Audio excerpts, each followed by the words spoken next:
Manang, kanin nga at itong ulam na ito. Narinig kong umorder yung lalaking kadarating lang.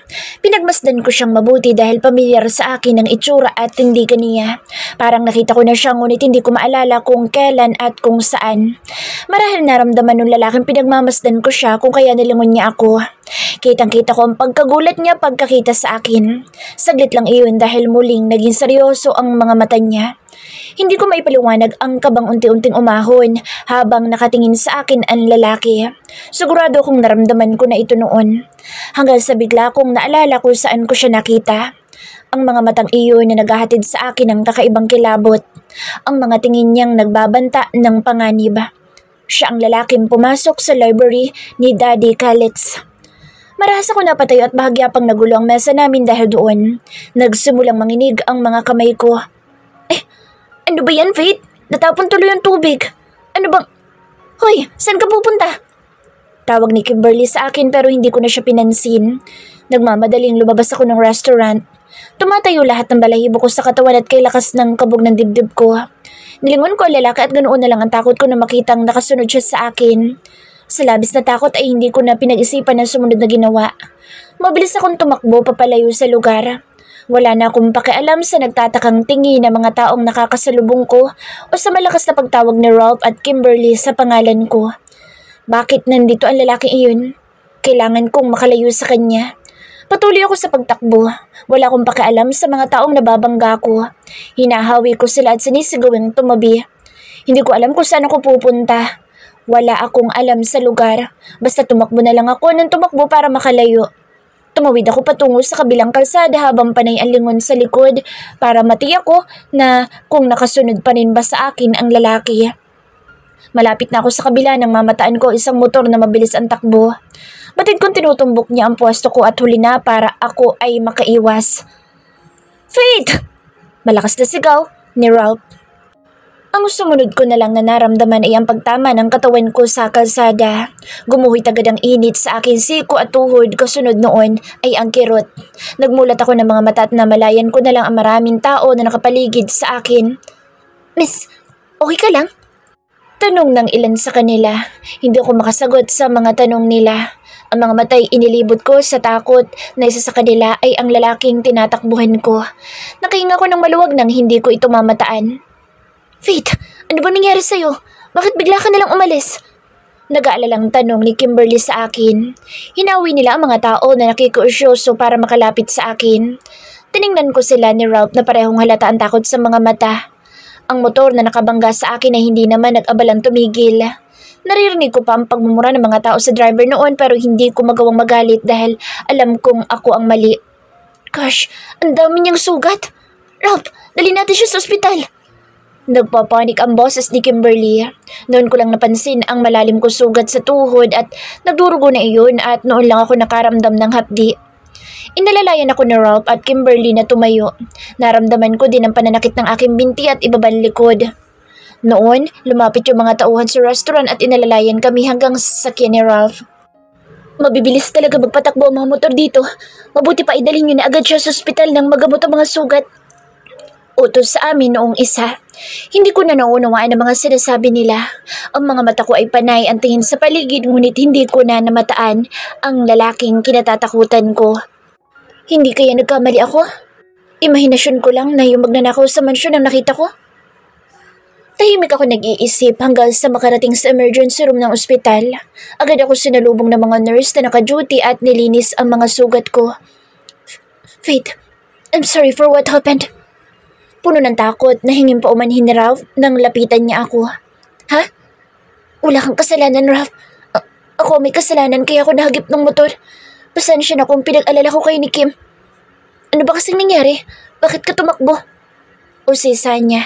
Natahimik ako. Sasabihin ko ba sa kanya ang dahilan? Narinig ko na lang ang paghugot niya ng malalim na hininga. Okay, kung ayaw mo sabihin, I understand. Kanina pa nagre-ring ang cellphone mo kaya sinagot ko na. Ha? Noon ko lang naalala ang sana'y susundo sa akin.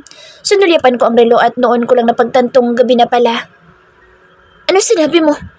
Noon naman saktong nahawi ang kurtina na nagsisilbing dibisyon sa pagitan ng mga pasyente sa emergency room. Nalaglag ang pangako pagkakita kay Kelvin na siyang dumating. Sa tingin ko'y galing siya sa pagtakbo sapagkat habol pa niya ang hininga. Napansin ko din ang namuong pawis sa kanyang noo. Tinitigan ko siya at nabasa ko sa mga mata niya ang labis na pag-aalala, ngunit kahalo noon ay ang galit. Lalo na nang matuon ng mga mata niya kay Ralph. Buhat kay Ralph ay natuon sa akin ang mga mata ni Kelvin. Lumapit siya sa akin at inabot ang braso ko. Tinignan niya iyon at halata ang pag-ahon ng galit niya sa nakitang mga sugat ko. "What happened to you? Nahuli na ba may gawa nito?" Tanong niya. Kunot na kunot ang noon niya at hindi ko mawari kung sa akin ba siya galit. Sinipat niyang muli ang mga sugat ko at napansin kong lalong nagdilim ang mga mata niya. "Hindi. Kasalanan ko naman kung bakit ako nahagip noong motor." Mahinang paliwanag ko. Halata ang pagkadismaya niya sa sagot ko. "Faith, why are you in that area?" Nag-aalala ang boses niya ngunit kalakip din noon ay ang iritasyon. Nahihiyang sinulyapan ko si Ralph na nandoon lang at nakikinig sa usapan namin. Halata ang pag-aalala niya habang nakamasid sa amin ni Kelvin. Napansin naman ni Kelvin ang mga tingin ko kay Ralph at lalong kumunot ang noon niya at naniningkit ang mga mata niya at gumalaw ang panga niya sa pagpipigil ng galit. Bigla ay binalingan niya ako. "You may leave now. Ako na bahala sa asawa ko." May diin ang bawat salita niya. Sinulyapan ako ni Ralph at humihingi naman ng despensa ang tingi ipinukol ko sa kanya. Wala siyang kasalanan pero mukhang siya pa yata ang sinisisi ni Kelvin ngayon. Halatang nagdadalawang isip si Ralph na umalis ngunit wala na siyang nagawa kundi sumunod, lalo pa at mukhang iritado si Kelvin sa kanya. Paalis na siya nang dumating si Kimberly sa pwesto namin. "Faith, nandito na ang result ng iyong x-ray." Pagbibigay alam niya sa akin sabay abot ng malapad na envelope. Sa halip ay si Kelvin ang tumanggap noon. Napansin kong natigilan si Kimberly pagkakita sa lalaki. Ito ay ikalawang pagkakataon na nakaharap niya si Kelvin at halata ang pagkamangha niya. Si Kelvin naman ay hindi napapansin ang reaksyon ni Kim, ni hindi man lang niya tinapunan ang tingin ng kaibigan ko na noon ay naengkanto na yata sa pagkatulala sa kanya. "Kim, tara na. Nandito na ang asawa niya. Pwede na tayong umalis." Untag sa kanya ni Ralph na noon ay tila inis din. Matalim ang mga matang sinulyapan siya ni Kelvin pero hindi naman siya nagsalita. Okay. Magpagaling ka, girl." Ani Kim. Tumango lang ako at tipid na ngumiti sa kanila. Pagkaalis nila ay muli akong binalingan ni Kelvin at naupo siya sa tabi ko. Hindi siya nagsasalita pero alam ko na naghihintay siya ng paliwanag ko. Sumama lang naman ako sa kanila dahil wala kaming professor sa law subject at wala pa akong sundo. Naiilang na simula ko. I don't know why I feel guilty. You didn't even tell me. Alam mo ba kung gaano kadelikado sa lugar na iyon? Bakit ka pumunta doon? At bakit kasama mo pa ang lalaking iyon? Iritadong tanong niya. Basta ka na lang sumasama sa lalaking iyon. Napamaang ako sa kanya. Para bang nagsaselo siya kay Ralph. Kakain lang naman sana kaming tatlo eh. Bakit doon pa? Look what happened to you. Na-aksidente ka. I've been calling you for hours pero hindi ka sumasagot. Faith, ako dapat ang una mong tinatawagan dahil akong asawa mo. Pagdidiin niya. Hindi makapaniwalang tinitigan ko siya. Bakit nga ba ni hindi sumagi sa isip ko ang tawagan siya kanina? Napahilot siya ng ulo dahil sa tingin ko sa kanya. Don't you know how worried I was? Tumawag sa akin ng driver at sinabing wala ka pa. Ilang beses kitang tinawagan pero ang lalaking iyon pa sumagot at sinabing na aksidente ka. Sorry, nakalimutan ko sabihin sa'yo eh. Nakalimutan? Nakalimutan mong may susundo sa'yo dahil lang kasama mo ang lalaki yun? Galit na tanong niya.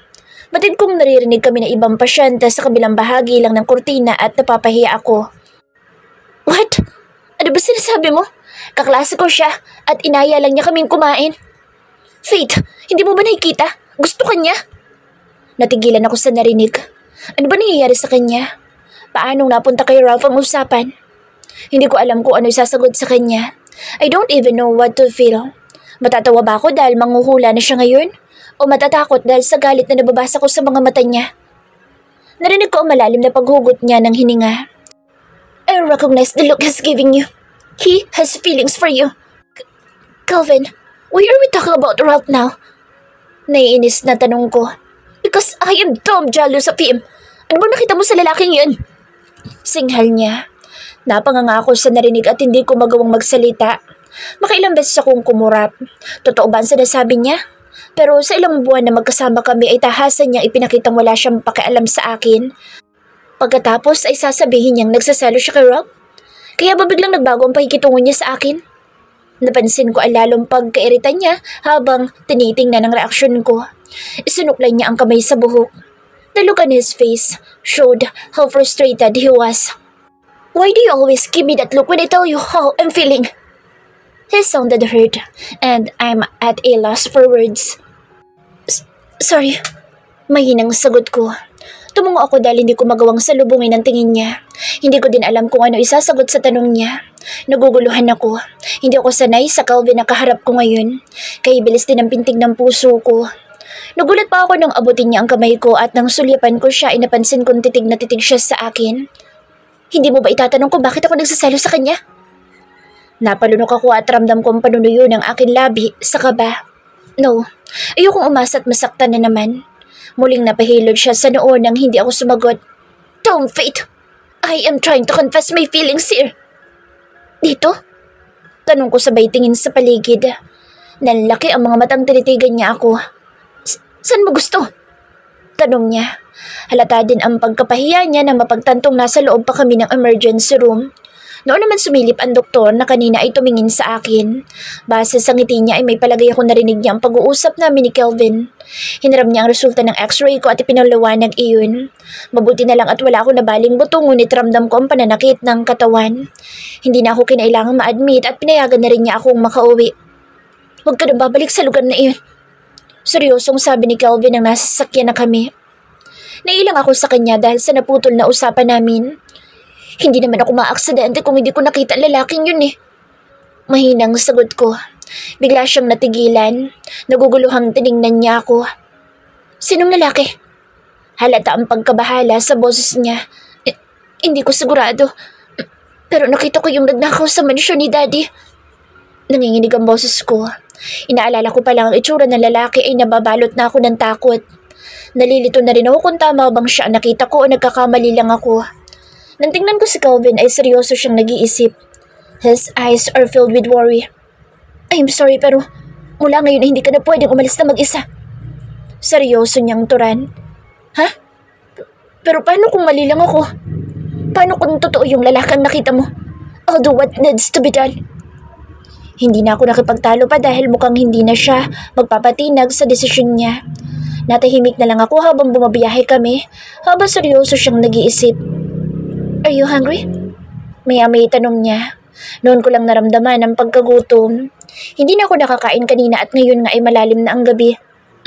Yes, sagot ko. Tumango siya at muli itino ng atensyon sa daan. Maya-maya ay nasa parking na kami ng isang mamahaling restaurant. Bigla ay nagwawala na ang tiyan ko sa gutom. Sunuripan ko si Calvin na noon pala ay nakatitig sa akin. Bakit? Nahihiyang tanong ko.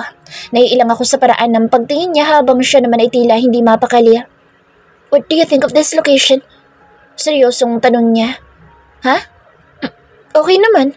Bakit? Puno ng pagtatakang ganting tanong ko. This seems like a good place to tell you how I feel about you. My jaw drops open in shock. Seryoso ba siya? Bigla ay parang nawala ang gutom ko. Calvin's POV. I locked my gaze on Faith, who was staring at me in disbelief. Her lashes are fluttering and her lips are slightly parted. Tila ba hindi siya makapaniwala sa sinasabi ko. I sigh in irritation. Ang reaksyon niyang ito ang nagbibigay sa akin ng matinding iritasyon. O mas tamang sabihing, takot ang nararamdaman ko. Hindi ko lang maamin sa sarili na natatakot ako at nag-aalala sa tuwing titingnan niya ako ng ganito. At wala akong dapat sisihin kundi ang sarili lang. Sa tuwing susubukan ko magtapat sa kanya ng nararamdaman ay nakikita ko ang kalituhan niya. And I know I didn't treat her well. I've told her many times that I don't love her and that there's no way I'll ever fall in love with her. Kaya naman hanggang ngayon ay labis ang aking pagsisisi. Makailang beses ko nang sinabing hindi ko gusto si Celine ngunit parang walang epekto iyon. Tumimo na sa isip niyang ang babae lang ang mahal ko at hindi siya. She's my wife but she doesn't trust me. I know I deserve it. Hindi ko siya masisisi kung hindi niya ako paniwalaan o pagtitiwalaan pa. Ang laking gago ko noon. Sa dami ng mga masasakit na nasabi ko sa kanya, naiintindihan ko kung bakit siya nagkakaganito, kung bakit patuloy siyang lumalayo. I wanted to take a chance though. I'll tell her how I'm feeling right now. Labis ang kaba ko ngunit hindi ako nagpapahalata. Umayos ako ng pwesto. Bahagya lang akong lumapit sa kanya ngunit kay bilis niyang inilayo ang katawan buhat sa akin. Her reaction hurt and confused me at the same time. Makailang beses ko na siyang inangkin ngunit may mga pagkakataong umiiwas siya sa akin. Tulad na lang ngayon, ramdam ko mga pag-iwas niya. Tinitigan ko siya at naging malikot ang mga mata niya. Muli ay nag-iwas siya ng tingin. Anong ibig mo sabihin? Naiilang natanong niya. Pansin ko ang kaba niya. Looking at her, I can tell she's changed a lot. She is no longer the Faith I used to know. Yung matapang at puno ng kumpiyansa sa sarili. That one who thinks she's better than everyone else. Hindi ko na nakikita ang Faith na noon ay labis kong kinaiinisan. Sa halip ay mabait at inosenteng Faith ang nakikita ko ngayon. O sadya siyang mabait? I misjudged her at the time. Malaki ang mga ipinagbago niya ngunit ngayon ay hindi ko masabi kung dapat ko ba itong ikatuwa. Nawala na nga ang dating Faith ngunit parang kasabay niyang naglaho ang pagmamahal niya sa akin. She never once mentioned her feelings for me again. In fact, I feel that what she wanted is the opposite. Gusto na niyang lumaya. Was it because of that guy? Bakit sila magkasama? Will she choose that idiot over me? Tom, gusto kong batukan ang sarili. Hindi ko iniisip na mapupunta ako sa ganitong sitwasyon. Na ang babaeng labis kong kinasusuklaman ay ang babaeng magpaparanas sa aking mabaliw sa selos at magdudulot sa akin ng matinding kaba at pag-aalala. Pero hindi ko magawang sabihin sa kanya lahat ng iyon. Ilang araw na rin ako nag-iisip kung paano aamin sa kanya. I have something important to say, but let's eat first. I noticed the hesitation in her eyes once more, which makes me worried. Mag-take out na lang kaya tayo? Suwestiyon niya habang ang mga mata ay nakatuon sa restaurant sa harapan namin. Pinagmasdan ko siya. Muli ay natuon ang mga mata ko sa braso at binti niyang nagtamo ng mga sugat at gasgas. Hanggang ngayon ay puno pa rin ako ng pag-aalala sa nangyari sa kanya pero hindi ko iyon ipinapahalata. Ayoko mas lalo pa siyang matakot. Alright, wait for me here. Ako na bibili ng pagkain. Gulat na napatingin siya sa akin. Muli ay parang hindi na naman siya makapaniwala. Ang totoo maging ako ay hindi rin makapaniwala sa ginagawa ko ngayon. Tinignan ko siya at hindi na ako nakatiis. That guy you're with, do you like him? Lakas loob na tanong ko. Tinitigan ko ang magiging reaksyon niya. My heart was racing wildly. May pakiramdam akong ang magiging sagot niya ang dudurog sa akin. Si Ralph? Tanong pa niya. I clenched my teeth. I was irritated just hearing the guy's name. Yeah. Pigil ang galit na sagot ko pa rin. Tapid siyang umiti at wala sa loob na napatitig ako sa kanya. Her smile is absolutely stunning. Shit, this is bad. Mabait si Ralph. Wala siyang kasalanan sa nangyari. Paliwanag niya. That's not what I'm asking. Inis na sagot ko. I'm not interested in hearing about how kind Ralph is. Pinakatitigan niya ako at batid ko nag-iisip siya ng sagot sa tanong ko. No. Maya-maya sambit niya. Magkaibigan lang kami ni Rafael. Noon lang ako nang kahinga ng maluwag. Alam ko nakikita niya ang bawat reaksyon ko. Sinalubong ko ang mga mata niyang nagtatanong. Nababasa ko ang sakit at takot doon and I realized that this is a right time for me to tell her how I really feel. I know this sounds ridiculous. Simula ko. Shit, I am so nervous. Hindi ko akalain na ganito pala ang pakiramdam ng magtapat ng damdamin. My palms are starting to sweat. Tinignan ko siya na nakakunot ang noo habang naghihintay ng sasabihin ko. Siya lang ang gumulo sa akin ng ganito. I hate how she messed up my system. I hate her, yet I desperately wanted her. May sasabihin ka pa ba? Tanong niya nang hindi na ako magsalitang muli.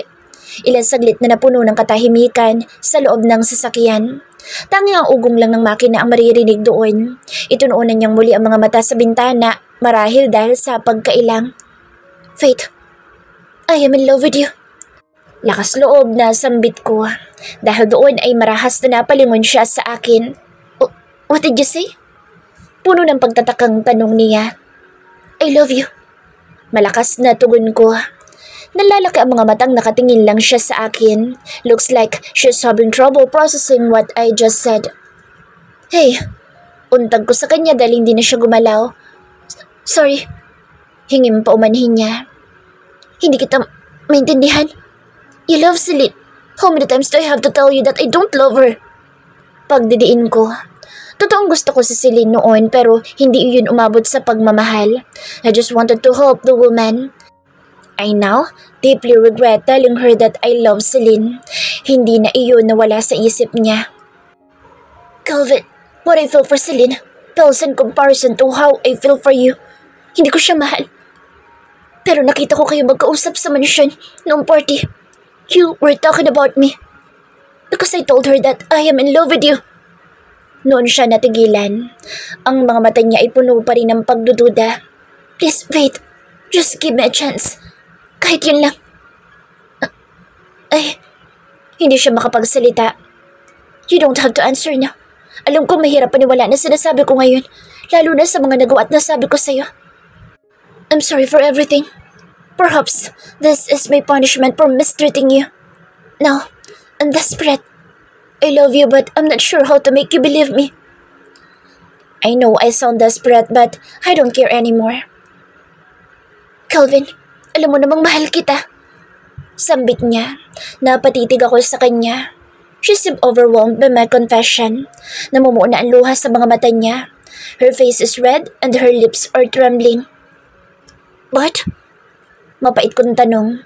Malinaw na hindi niya ako pinaniniwalaan at kakaibang sakit ang aking nararamdaman ngayon. Inihanda ko na ang sariling kailanman hindi mo ako mamahalin.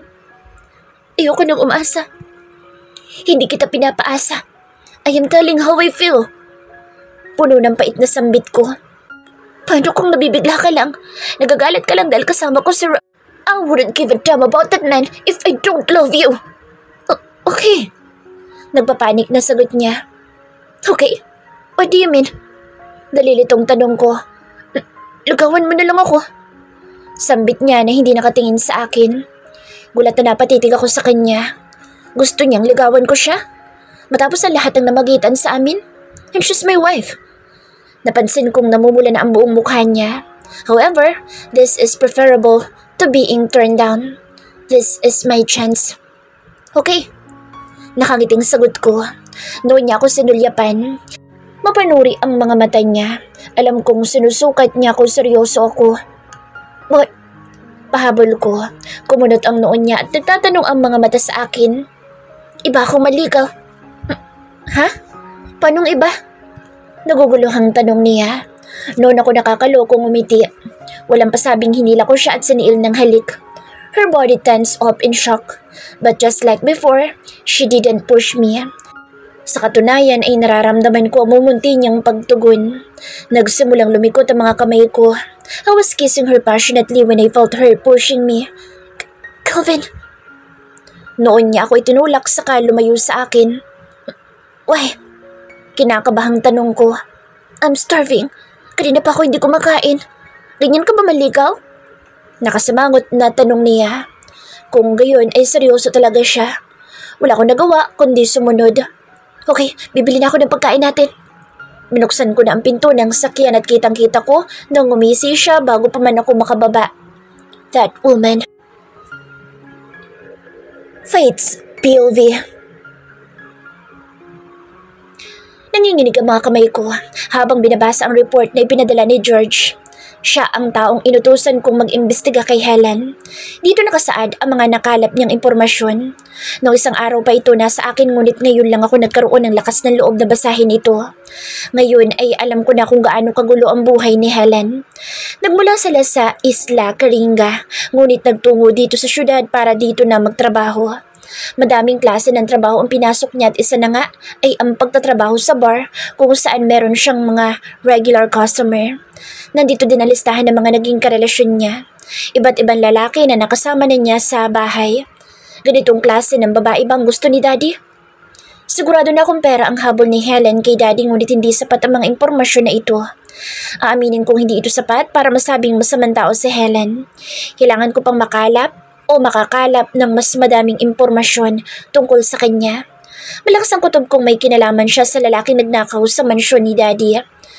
Bakit? Hindi pa ba sapat ang mga ibinibigay ni Daddy sa kanya? Maya-maya may usapan kami ni George na magkikita. Gusto kong sundan niya si Helen. Kailangang malaman ko kung ano ang mga kilos niya. Itinabag ko na yung envelope sa cabinet kung saan hindi iyon basta-basta makikita ni Kelvin. Dinampot ko ang gamot at panlinis sa mga sugat ko. Nakasuot ako ng polo shirt na may tatak ng organization na kasali kami ni Michelle. Ngunit hindi muna ako nagsuot ng pantalon. Sinipat ko ang sarili sa salamin. Ang sexy ko ang tingnan ngunit panira naman itong sugat ko sa tuhod na pihadong mag-iiwan ng peklat. Naupo ako sa kama at sinimulang linisin iyon. Nakakadismaya na nagkasugat ako ng ganito. Biglang pumihit ang pinto ng kwarto, kasabay ng mga paparating na yabag kung kaya mabilis akong umayos ng pwesto para itago ang binti. Pagbukas ng pinto ay inilungan noon si Kelvin. With his business attire on, he was extremely attractive. Lalo pang nadagdagan ng kagwapuhan niya nang umiti siya sa akin. Aaminin kong malaking pinagbago ng pakikitungo niya sa akin. Hindi ko masabi kung yun ba ang paraan ng panliligaw niya. Hindi na ako kailangan gumawa ng mga gawaing bahay ngunit kung minsan ay nagluluto pa rin ako kahit pa nga sinasaway ako ng mga katulong. Binigyan din niya ako ng panibagong credit card kahit hindi ko naman iyon madalas magamit. Isa pa hindi naman ako masyadong lumalabas dahil na rin sa takot sa nangyari sa akin. Why are you so terrified? Anya na sinulyapan yung mga panlinis ng sugat. Really, he is very observant. Mabuti na lang at naitabi ko na yung envelope sa cabinet. Wala. Pagsisinungaling ko, iniiwas ko ang tingin sa kanya. Kinalap ko na iyong mga gamot at plano ko nang itabi iyon. Naramdaman ko ang paglapit niya sa akin at naupo siya sa kama. Let me dress your wounds, he offered. Bigla akong nailang. Ang totoo iniiwasan ko nga na mapansin niya ang aking mga sugat. Ang ilan sa kanila ay magaling na at halos hindi naman nagpeklat, maliban dito sa nasa tuhod ko. Huwag na, nakakahiya. Nang sulyapan ko siya'y napansin kong nakatitig siya sa akin. Why? Do you think that will turn me off? Diretso niyang tanong. Hindi ah. Napabilis na tanggi ko. I know what you're thinking. Anya na inabot ang binti ko. Siya na mismo naglinis ng sugat ko pagkatapos ay nilagyan ng gamot. Nakakailang dahil tanging underwear lang ang suot ko. Pinagmasdan ko siya na ang atensyon ay nakatuon sa paglilinis ng sugat ko. I never imagined this day would come. I didn't expect him to notice me and do things like this for me. Ang totoo hindi ko alam kung nanliligaw pa ba siya o ano dahil mula noong magtapat siya sa akin ay maraming beses nang may nangyari sa amin. May nanliligaw ba na panay ang score? Pilit ko mampigilan ang sarili ngunit bigo ako. Mahal ko pa rin talaga siya. This man is impossible to resist. Hindi ko ipinaalam sa kanya ang pag-iimbestiga ko kay Helen. Natatakot akong baka magalit din siya sa akin. Faith. Maya-maya tawag niya sa akin. Kasunod noon ay naramdaman ko ang paggapang ng kamay niya buhat sa binti ko pataas. Nang tingnan ko siya'y nanunodyo ang mga mata niya. Stop! May pupuntahan pa ako at late na ako. Sabay ko sa kanya sabay pigil sa kamay niyang unti-unti nang nagiging malikot. So, why are you only wearing your underwear? I thought you're seducing me. Nakakaloko niyang turan. Pareho lang tayo. I'm always late for work and I'm pretty sure Dad wanted to fire me. He simply cannot because I am his son. Amused na paliwanag niya. I didn't get a chance to protest. Sinakop na niya ang labi ko at unti-unting ibinaba ang mga suot kong underwear. His hand went straight to my femininity. Michelle will be mad at me. Late na ako ngunit ang ginagawa ni Kelvin ay nagpapaalis sa aking katinuan. Let's do this real quick. Namamaos na bulong niya at para akong baliw na tumango. Tinulungan ko pa siyang alisin ang belt at pantalon. Nagmamadali ang bawat kilos namin na animoy sabik na para bang hindi namin ito ginawa kagabi lang. Nagtama ang mga mata namin. I felt awkward. Kanina lang ay pinipigilan ko siya ngunit heto ako ngayon at tinutulungan pa siyang maghubad. But my body is now yearning for something that only he can satisfy. He smiled and I chuckled awkwardly. Pagkaalis ng pantalon niya, ay agad niya na akong inihiga sa kama. It's Saturday. Where are you off to? Tanong niya nang nagbibihis na ako. I know he is watching me. Sa organization namin ni Michelle, may event kami na pinaghahandaan. Paliwanag ko. You should make a donation to our organization para sa mga bata makukuha naming fund. Okay. Sang-ayon niya. Sinulyapan ko siya na noon ay nakatingin pa rin sa akin. Marahil napansin niya nagtatanong kong mga mata. "He look great." Batid kong namumula ko dahil sa nagiinit kong pisngi. Hindi ako sanay na nakakakuha ng papuri buhat sa kanya. "Tara na." Aya ko sa kanya. Ilang saglit lang ay sakay na kami ng sakyan. Tulad noon ay may driver na siyang maghahatid at magbabantay sa akin. Nasa biyahe pa lang ako nang makatanggap ako ng text message buhat kay Michelle. Nanginginig ang mga kamay ko at halos mabitawan ko ang cellphone sa nabasa. Pakiramdam ko ay sumabog ang ulo. "Faith, wala na si George. I heard the news from Dad. Natagpuan ang bangkay niya kaninang madaling araw. Patay na ang taong inutusan kong sundan sa Helen. My heartbeat races and my stomach is churning. Pakiramdam ko'y masusuka ako sa kaba. Kasalanan ko ba iyon? May kinalaman ba sa iniutos ko sa kanyang pagkamatay?